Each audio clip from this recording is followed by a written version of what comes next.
Assalamualaikum warahmatullahi wabarakatuh.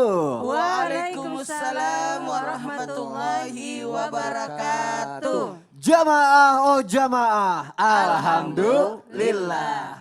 Alhamdulillahirabbil alamin. Allahumma sholli ala sayyidina Muhammad wa ala ali sayyidina Muhammad. Alhamdulillah kita ketemu lagi di Islam itu indah, Masya Allah. Dan alhamdulillah jamaah yang ada di rumah, pagi hari ini saya sudah bersama guru-guru kita, ada Ustazah Lulu. Masya Allah sehat ya Kak ya? Alhamdulillah sehat Ustazah. Ada Pak Kiai Haji Agus Dermawan. Subhanallah, alhamdulillah. Alhamdulillah, Masya Allah. Berkah. Masya Allah Amin, Pak Kiai. Amin. Dan juga ada guru kita yang selalu ceria, Ustadz Maulana. Alhamdulillah Rabbil Alamin. Masya Allah. Pagi hari ini jamaah kita akan belajar karena sebagai manusia tentu kita memiliki keterbatasan pengetahuan nih seputar kehidupan dunia istri. Yang apabila dikerjakan nih bisa saja menjerumuskan kita dalam dosa karena ketidaktahuan itu. Contohnya nih seperti ketika seorang suami menalak istri langsung talak 3 dalam sekali ucapan. Apakah sudah otomatis jatuh talaknya? Atau mungkin ada pertanyaan seperti ini. Apakah seorang suami diperbolehkan menjual mahar istri ketika ekonomi lagi sulit? Wah, ini pertanyaan keseharian semua nih. Kita bahas pagi hari ini jamaah sesuai tema kita yaitu yang sering bikin keraguan suami istri. Masya Allah. Kita bahas pagi hari ini, kita mulai aja. Si Tama dan Enya kena hujan basah di kota Palu. Wis, Masya Allah. Yang pertama saya mau nanya sama Ustazah Lulu. Ada kayu buah kenari, apaan tuh? Ayo mari. Masya Allah, di pertanyaan penting banget Ustazah Lulu. Ayo, apa itu? Sejak kapan sih suka banget pantun? Sejak kapan? Harusnya jadi palang pintu. Kenapa ya jadi saja? Di luar tema pertanyaannya ya. Bukan itu pertanyaannya. Pertanyaannya gini nih, kalau misalnya ibu yang menyusui kadang-kadang kan suka di breast pump gitu ya. Jadi kayak ASI-nya itu dipumping, dipompa, terus ditaruh di dalam kulkas gitu lemari pendingin. Tiba-tiba suaminya bangun tidur ngantuk. Mau minum buka kulkas, mau minum susu gitu kan. Keminum ASI-nya. Iya. Itu hukumnya seperti apa? Apakah menjadi mahram sepersusuan? Itu menjadi pertanyaan banyak orang juga loh Ustazah Lulu. Aku mohon penjelasannya Ustazah Lulu, silakan. Masya Allah. Ane mohon izin nih sama guru-guru kita Ustadz Maulana dan juga Kiai Agus, Kak Soni ya. Kita berdiri nih ngapain ya? Silakan Ustazah. Alhamdulillah. Assalamualaikum warahmatullahi wabarakatuh. Waalaikumsalam warahmatullahi wabarakatuh. Jawa. Yeay. Oh Jawa. Yeay. Alhamdulillah. Hamdan wa syukranillah wassalatu wassalamu ala rasulillah amma ba'du. Pemirsa yang dirahmati Allah insya Allah mudah-mudahan sehat berkah panjang umur dalam taat. Masya Allah. Nah kita bahas nih bagaimana kadang kalau misalnya suami pulang kerja. Ya Allah aus banget buka kulkas. Ada susu seger enak banget ketika diminum bismillahirrahmanirrahim. Duduk ya gelek. Istrinya bilang, ayang beb, honey bunny sweetie baby.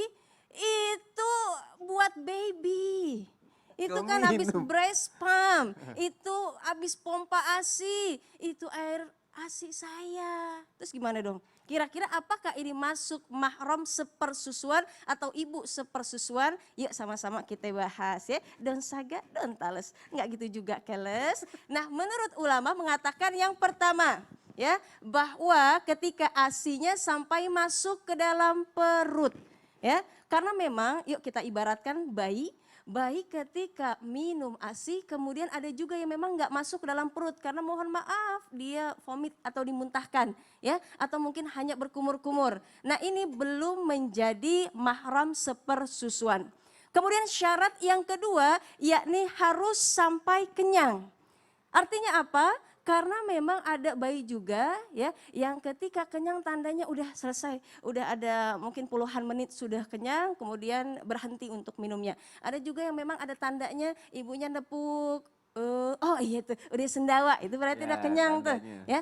Atau mungkin sudah tertidur gitu kan. Kalau belum kenyang berarti belum sampai mahram sepersusuan. Yang ketiga yakni ini ulama sepakat sampai 5 kali. Karena ketika melihat ibunya, aduh belum keluar nih, ibunya nggak mau pakai susu formula, nggak mau. Kalau begitu mungkin ada suster yang memang sedang busui atau ibu menyusui, ya ternyata sekali, ada lagi jam berikutnya 2 kali, 3 kali, ibunya sudah keluar ASI-nya, berarti baru sampai 3 kali, yang keempat kelimanya sudah berpindah kepada ibunya, berarti bukan mahram sepersusuan. Ya, yang keempat, ini bagaimana ketika ayahnya meminum. Mohon maaf, ikan sepat, ikan patin, mohon maaf lahir dan batin. Kita merujuk kepada Al-Quran surah Luqman ayat ke-14. Wa wassaynal insana biwalidayhi hamalathu ummuhu wahnan ala wahnin wa fisaluhu fi amain. Artinya apa? Ibu yang memang sudah letih dan teramat-amat letih menyusui menyapi 2 tahun. Ya. Nah ini mohon maaf kalau misalnya bayinya 2 tahun ke bawah maka ini masuk mahram sepersusuan. Tapi kalau seorang ayah atau suaminya masa iya sampai 2 tahun? Ya enggak gitu kan, 35 tahun atau 32 tahun maka belum menjadi mahram sepersusuan. Boleh dikatakan yang pertama oh masuk ke dalam perut, yang kedua kenyang. Karena dewasa bisa jadi dia ketika baru minum saja kan kadarnya tidak terlalu kenyang. Kemudian yang ketiga adalah sampai 5 kali. Tapi syarat yang keempat ini tidak masuk. Karena harusnya 2 tahun ke bawah baru masuk mahram sepersusuan. Tapi ini suaminya usianya saja sudah 35. Berarti artinya apa? Ini tidak mempengaruhi, ketika kita mengatakan mahram sepersusuan. Ikan lohan punya Pak Barkah? Mudah-mudahan hidup kita berkah. Masya Allah, tuh berarti sudah terjawab ya apa yang kerap ini sebenarnya simpel, tapi kerap terjadi dalam kehidupan sehari-hari Ustazah Lulu. Nah itu berarti dia. dari usia aja tuh udah gak masuk ya. Dan alhamdulillah berarti udah bukan mahramnya. Bukan mahramnya, tidak mahram sepersusuan. Masya Allah, si Ayu hobi ngerajut. Apaan tuh? Yuk lanjut. Ikan cucut, ikan tembang, anyok lanjut bang. Masya Allah, baik aku punya artikel Jamaah. Kalau kita berdua doang yang ada kita pantun mulu sampai habis. Ya Allah, Masya Allah. Aku punya artikel nih Jamaah yang ada di rumah nih. Nih di India itu resmikan aturan larang praktek perceraian talak 3. Aku bacain ya. Parlemen India mengesahkan undang-undang pernikahan yang melarang lelaki muslim menceraikan istrinya dengan menyatakan 3 kali talak. Namun umat Islam menyatakan pemerintah India terlalu mencampuri urusan mereka dalam menjalankan syariat. Baik, ini berhubungan juga dengan tema kita. Kita cari tahu mengenai talak 3 ini. Benar gak sih ini suami yang langsung menalak 3 istrinya sekaligus nih sudah jatuh talak 3 walaupun dalam keadaan emosi. Kita tanya sama guru kita Ustadz Maulana. Bagaimana hukumnya Ustadz Maulana? Iya, siap. Silakan Ustadz. Izin Pak Kiai, izin Ustaz dulu. Bismillahirrahmanirrahim. Assalamualaikum warahmatullahi wabarakatuh. Waalaikumsalam warahmatullahi wabarakatuh. Jamaah. Ye. Oh jamaah. Ye. Alhamdulillah. Alhamdulillahirrabbilalamin. Allahumma salli ala Sayyidina Muhammad wa ala Sayyidina Muhammad.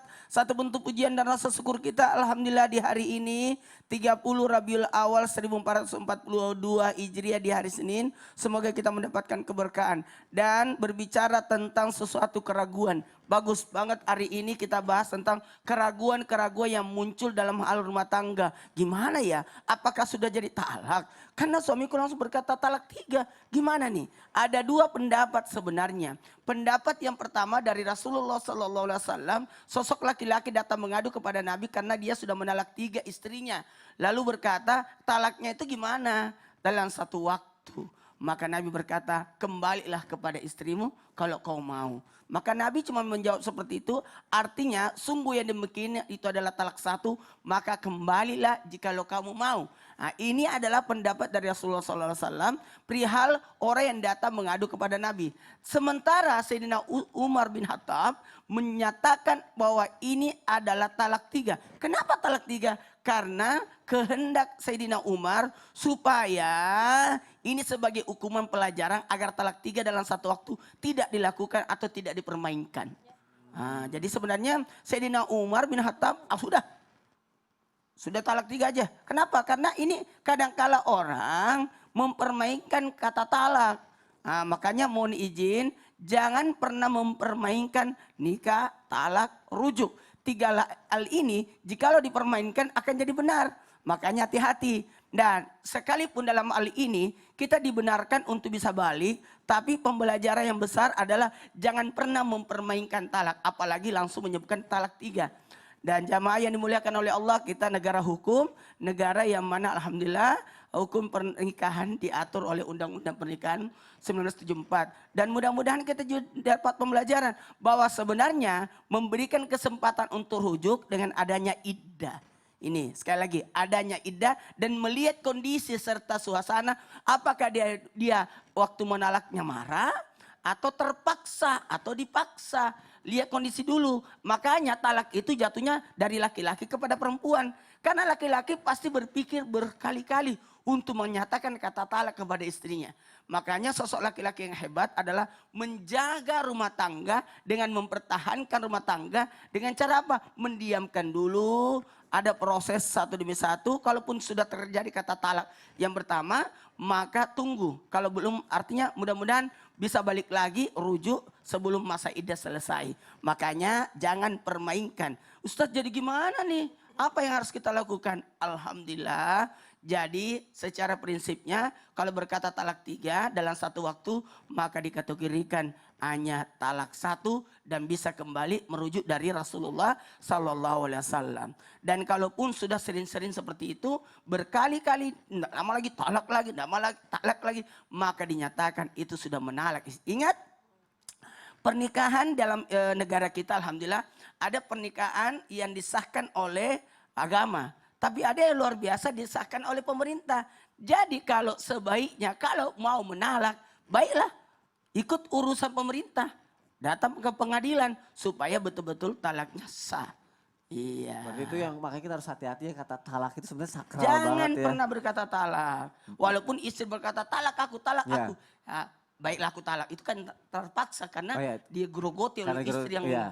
lagi marah, emosi. Nah kalau bisa sebagai laki-laki sejati harus bisa menahan Iya, itu ya menahan Ustadz diri. Maulana Iya, ya. iya. Karena ancaman istri juga bahaya. Kan Iya. istri selalu mengancam suami. Aduh, kita bahas lebih lanjut lagi nanti ya. Jazakallah khair Ustadz Maulana. Masya Allah akan kita pelajari lebih dalam. Terus bagaimana nih nanti kalau misalnya udah ditalak, apa segala macam jatuhnya istri harus nikah lagi apa enggak nih? Kita bahas nanti jamaah yang ada di rumah. Dan sekarang aku mau nanya sama Pak Kiai Haji Agus Dermawan. Baik. Ini mengenai suami istri Pak Kiai. Iya. Karena kan banyak juga jamaah yang ada di rumah nih yang sudah menikah nih lagi pada nonton nih Masya Allah Iya. nih. Nah kalau namanya suami istri kan Pak Kiai kan kita sudah mahram ya jadinya ya. Ah. Tapi kalau misalnya wudhu nih aku pengen nanya Iya. nih. Ini jadi pertanyaan sehari-hari juga nih. Betul Ketika sekali. bersentuhan suami istri itu batal apa enggak? Karena kan mereka udah di mahram tuh. Iya, iya. Nah aku mohon penjelasannya Pak Kiai silakan. Bismillahirrahmanirrahim. Terima kasih Abang Sony, ya Pak Kiai Maulana, Ustaz Jalulu, para pemirsa. Assalamualaikum warahmatullahi wabarakatuh. Assalamualaikum warahmatullahi wabarakatuh. Dalam sebuah statement Quran, aula mastumun nisaa. Jadi termasuk orang yang menyentuh perempuan atau suami istri, laki-laki dan perempuan itu tetap hukumnya menyentuh ya, hukumnya batal dalam berwudu menurut beberapa versi. Makanya ada interpretasi menurut Imam Syafi'i, beliau walaupun dia menyentuhnya dengan syahwat atau tidak tetap batal. Suami istri sebetulnya mahram itu adalah orang yang haram untuk menikah. Kalau istri kan tuh ya, yang haram menikah itu maaf salah interpretasi, bukannya mahram. Istri ini kan orang lain awalnya. Ya. Menikah kan boleh tuh. Yang enggak boleh menikah itu namanya mahram, yaitu anak sama ibu, anak sama bapak, atau sama cucu, atau sama kakek, atau sama paman, mamang katanya. Ustazah Lulu, Ya. encing, encang kan begitu. Encing. Kepada kakek dan seterusnya. Nah itu mahram adalah yang dilarang atau haram untuk menikah. Sedangkan istri, nah Imam Syafi'i mengatakan dipukul rata tuh istri dan perempuan lainnya itu batal wudhu. Imam Syafi'i. Kalau Imam Hanafi, nah interpretasinya Ustaz Maulana, dia lain lagi. Imam Hanafi itu dia mau pakai syahwat kayak mau kagak kayak tetap nggak batal katanya. Kecuali jima. Jima itu hubungan suami istri Ya. baru batal. Oke. Beda dengan Imam Maliki dan Hambali. Dia mengatakan bahwa wudhu itu kalau bersentuh gitu ya, bersentuh nggak batal. Jadi tidak batal, makanya dia merujuk kepada ada beberapa histori Nabi Muhammad SAW yang sempat mencium istrinya Aisyah. Di keningnya Kemudian itulah Imam Maliki dan Hambali. Dia bersentuhan tidak batal. Kemudian Imam Syafi'i wanti-wanti banget. Makanya pada hari ini para pemirsa nggak usah ragu-ragu deh. Sekarang sudah ada kok statement, ada bukunya, ada kitabnya, ada ayatnya. Nah, lamastum, nah bisa. Jadi aulamas tumun nisa itu atau menyentuh perempuan itu Imam Syafi'i begitu wanti-wanti. Oleh karena itu dak mayaribuka ila malayaribuka. Ayo tinggalkan sesuatu yang meragukan kepada sesuatu yang tidak ragu. Makanya perlu ada pengajian yang bisa memahami. Agus Dermawan, di mana tempat pemahaman pengajian yang sebenarnya? Tentunya di Islam itu indah. Masya Allah. Ya, Trans TV di sini banyak para kiai, banyak para habaib, para ulama yang membuat statement yang mensitir beberapa ayat-ayat Allah maupun hadis Nabi Muhammad Sallallahu Alaihi Wasallam. Agus Dermawan ambil yang mana? Saya mudah-mudahan ambil yang Syafi'i. Jadi Masya Allah. persentuhan ya, Ya. tetap baik syahwat maupun tidak syahwat itu ya kita wudhu lagi Batal. deh. Bentuk kehati-hatian ya. Kehati-hatian. Dan rata-rata berarti kalau di Indonesia apakah Syafi'i aja? Ya, Ya. kebanyakan. Kebanyakan ya, Bra. Beda kalau kita melaksanakan haji dengan tawaf Ya. ya, kan kita harus pakai wudhu, Wudhu. bersuci, persentuhan banyak. Baik. Jadi nanti selanjutnya kita terusin deh. Jadi Masya mahram Allah. suami istri itu mahram dalam perlindungan. Dalam Perlindungan. Perlindungan. Jadi bukan mahram dalam fikih. Tapi banyak yang salah interpretasi juga Ya. bukan mahram. Orang banyak yang muhrim. Ya, muhrim. itu bukan mahram. Beda Muhrim lagi. itu orang yang Muhrim. pakai ihram. Oh, Ya. oke, baik, Masya Allah. Jadi Pak bacanya mahram. Iya. Jadi ada Mahram. mahram dalam ilmu fikih, ada mahram dalam pertanggungjawaban. Kan pasti ditanya mana mahramnya, artinya mana suaminya. Masya Allah, baik semua terjawab sudah pagi hari ini jamaah yang ada di rumah. Jadi akhirnya Alhamdulillah, Masya Allah. Alhamdulillah. Terima kasih Pak Kiai. Kita jadi lebih mengerti, Masya Jadi Allah. abghadul halal ilallah at-tolak. Tadi itu. Masya Allah.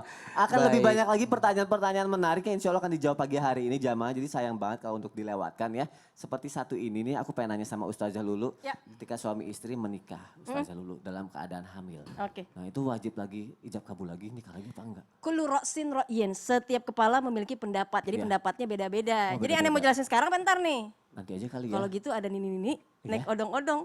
Ya tetap di sini dong. Masya Allah, jangan kemana-mana dong. Tetap di Islam itu indah. Jamaah, oh jamaah. Alhamdulillah.